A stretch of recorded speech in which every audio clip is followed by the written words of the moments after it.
What if I told you that the happiest people on earth don't meditate for hours, don't have millions in the bank, and definitely don't have perfect lives?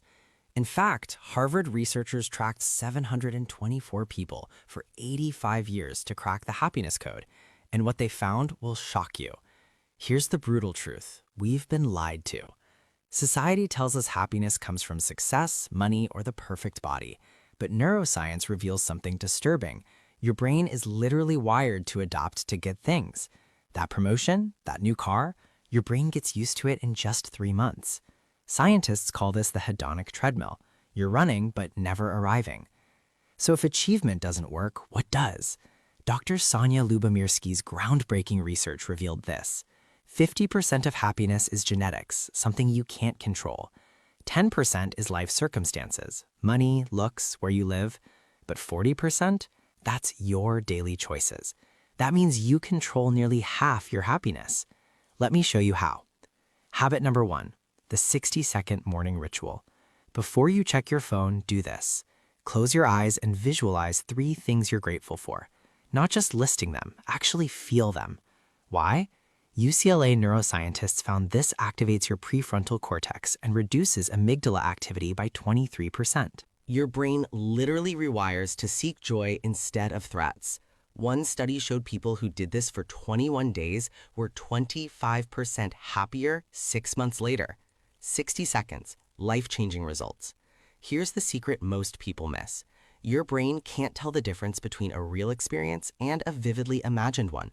So when you visualize gratitude with emotion, you're giving yourself a happiness injection before your day even starts. This habit is like compound interest for your mood. The effects multiply over time, not fade. Habit number 2, the connection cure. Here's the Harvard study's biggest finding. The quality of your relationships predicts your happiness more than your income, IQ, or even your health. But here's the twist. It's not about having 500 friends. It's about having one person you can call at 3 a.m. Your action. Today, send a voice message to someone you care about. Not a text, a voice message. Why? Because hearing a human voice releases oxytocin, the bonding hormone that makes you feel safe and loved. And here's what the data reveals. People with strong social connections have a 50% increased likelihood of longevity. That's more powerful than quitting smoking. Loneliness, on the other hand, is as deadly as smoking 15 cigarettes a day. Habit number 3, move like your life depends on it, because it does. Duke University proved that 30 minutes of exercise is as effective as antidepressants for treating depression. But here's what nobody tells you. You don't need a gym. Dancing in your room, that counts.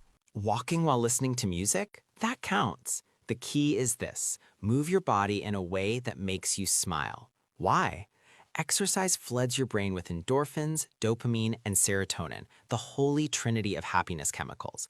But here's the breakthrough. The happiness boost from exercise lasts up to 12 hours after you stop moving. That means one 20-minute dance session in the morning can carry you through your entire workday. Even better, people who exercise regularly report feeling 43% less stressed, and stress is happiness enemy number 1. Habit number 4, the 5-minute mind reset. Meditation sounds boring, I get it. But Stanford researchers discovered something incredible. Just 5 minutes of deep breathing reduces cortisol, your stress hormone, by 30%. Try this. Breathe in for 4 counts, hold for 4, out for 6. Repeat 5 times. That's it. No apps, no gurus, just you and your breath. This activates your parasympathetic nervous system, your body's natural chill mode. Here's why this is a game changer. Most people live in constant fight or flight mode without even knowing it. Your body thinks you're running from a tiger when you're just checking emails. This 5-minute reset tells your nervous system, we're safe. And when your body feels safe, your mind can finally experience joy. Let's talk about habit number 5, the kindness boomerang. Oxford University ran a fascinating experiment. They took 2 groups of people. One group was told to do acts of kindness for others.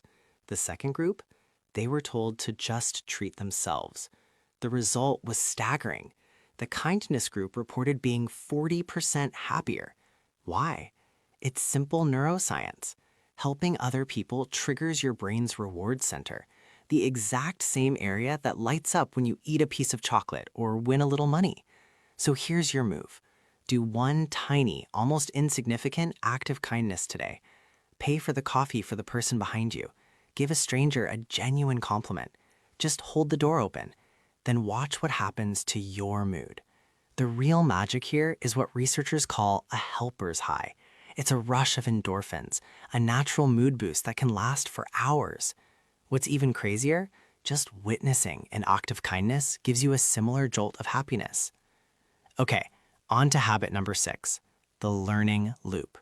Your brain craves growth in the same way your lungs crave oxygen. It's not just a nice idea, it's a biological imperative. Neuroscientists at MIT discovered that learning something new releases dopamine, the motivation molecule. And here's the secret they uncovered. It doesn't have to be big. You don't need to learn quantum physics. Learn one new word in a foreign language. Watch a 10-minute documentary on a topic you know nothing about. Try a new recipe for dinner. It works because your brain interprets growth as survival, and survival feels good. This habit becomes unstoppable because every single time you learn something new, your brain builds new neural pathways. You are literally constructing a younger, more resilient brain.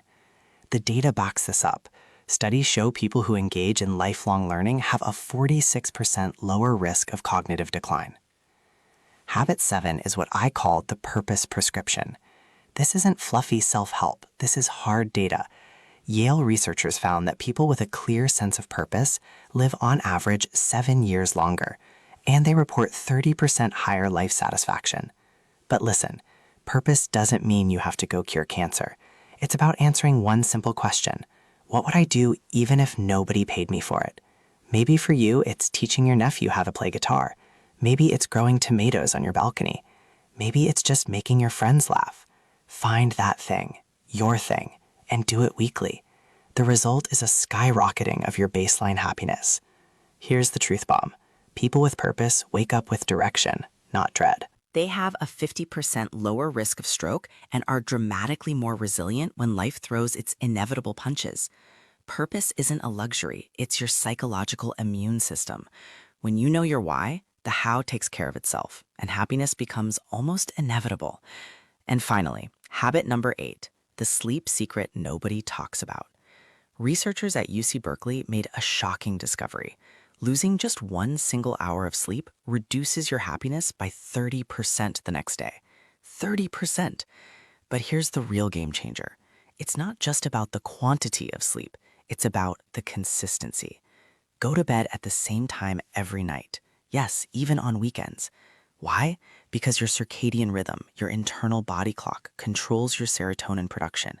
When you mess with your sleep schedule, you are literally sabotaging your own happiness hormones. Sleep scientists also found that during deep sleep, your brain clears out toxic proteins, the very same proteins linked to depression and anxiety. So when you skimp on sleep, you're letting emotional garbage pile up in your brain. The stats are clear. People who get a consistent 7 to 8 hours are 3 times more likely to report high life satisfaction. Your bedtime isn't just rest, it's your daily mental detox. Now, before we finish, a warning. Avoid these 3 silent killers of happiness. Trap number 1, the comparison curse. Every time you scroll through social media, comparing your life to someone else's highlight reel, your brain releases cortisol. You are literally poisoning yourself with stress. Trap number 2, the perfection prison. Perfectionism isn't about having high standards, it's about fear, and fear is the kryptonite of happiness. And trap number 3, the someday syndrome. I'll be happy when I get the promotion, when I lose the weight. Newsflash, someday never arrives. Happiness is now or it's never. So here's the challenge. I want you to pick just 3 of these habits, not all of them, just 3. Do them every single day for the next 7 days. That's it. Why only 3? Because as Stanford's BJ Fogg proved, tiny habits are what create massive, lasting change. You're not overhauling your life. You're installing small upgrades that compound over time. The truth is, happiness isn't a destination. It's not waiting for you in a new city or a new job. It's a skill. And like any skill, you get better with practice. The happiest people on this planet aren't the lucky ones. They are the intentional ones. So here's my question for you. Will you be?